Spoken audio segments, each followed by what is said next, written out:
Kalian kepo gak sih bagaimana seorang manusia bisa hidup tanpa mengandalkan manusia lain, tapi dia bisa mengenal Tuhannya? Dewasa ini, kita mudah banget untuk mencari ilmu, tetapi Ibnu Tufail justru bertanya, apakah kita bisa mencari ilmu tanpa sumber apapun? Mari kita sama-sama menyelami pemikiran filsafat Ibnu Tufail. Hani, kamu tahu gak perjalanan hidup Ibnu Tufail? Tahu, kita bakalan bahas di video selanjutnya. Oke, di sini saya akan menjelaskan mengenai tentang biografi Ibnu Tufail. Nah, jadi Ibnu Tufail ini tuh memiliki nama lengkap yaitu Abu Bakar Muhammad Ibnu Abdullah Al-Malik Ibnu Tufail Al-Qaisi Al-Andalusia. Lahirnya itu di Guadix dekat Granada, Spanyol Selatan pada tahun 506 Hijriah atau 1110 Masehi dan dikenal di baratnya itu dengan sebutan Abu Bakar. Nah, jadi beliau ini tuh hidup di masa filsuf kala itu sedang berkembang di dunia Islam, khususnya itu di wilayah Andalusia. Nah, sebutan Ibnu Tufail ini tuh diambil dari nama kakeknya. Jadi di zaman dulu tuh sudah sebuah tradisi yang umum digunakan untuk menunjukkan garis keturunan. Nah, tidak lama setelah itu Ibnu Tufail lepas jabatan jadi dokter istana pada tahun 578 Hijriah atau 1182 Masehi disebabkan karena usianya yang sudah tua dan digantikan oleh Ibnu Rusdi.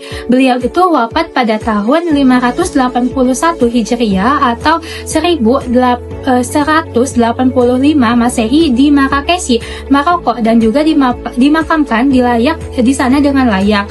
Jadi, popularitas Ibnu Tufail bukan disebabkan oleh jabatan, tapi karena karya filsafatnya yang judulnya itu Risalah Hai Ibnu Yaqya, dikenal di barat sebagai Philosophus Autodidactus. Jadi pemikirannya itu banyak dipengaruhi oleh Plato dan menjadi salah satu ciptaan paling monumental dalam sejarah filsafat Islam maupun dunia.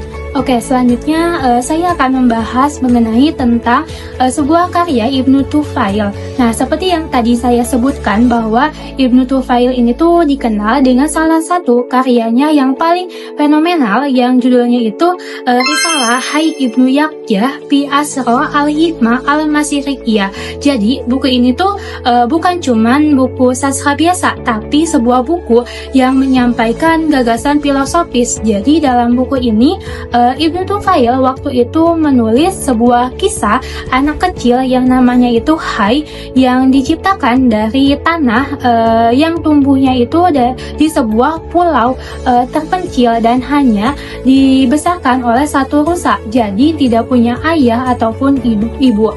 Tapi dia tuh bisa mengenal Tuhan. Jadi melalui pengalaman hidupnya, Hai menemukan pengetahuan tentang alam, dirinya sendiri, Tuhan, tanpa bantuan pendidikan atau juga kitab suci. Sebab itulah karya ini tuh dianggap sebagai sebuah karya yang paling fenomenal Ibnu Tufail, sebab sukses menyampaikan sebuah pesan bahwa manusia itu dapat mencapai kebenaran melalui akal, pengalaman, dan juga introspeksi.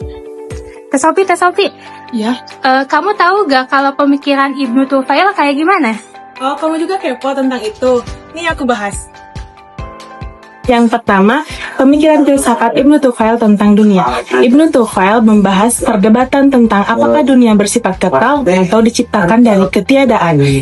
Tanpa berpihak kepada dua pandangan tersebut, ia berpendapat bahwa segala yang ada memerlukan pencipta dan waktu tidak ada sebelum dunia, karena waktu merupakan bagian dari ciptaannya. Nah, pemikirannya ini sejalan dengan Al-Ghazali yang menolak pandangan dunia kekal maupun diciptakan dari ketiadaan mutlak.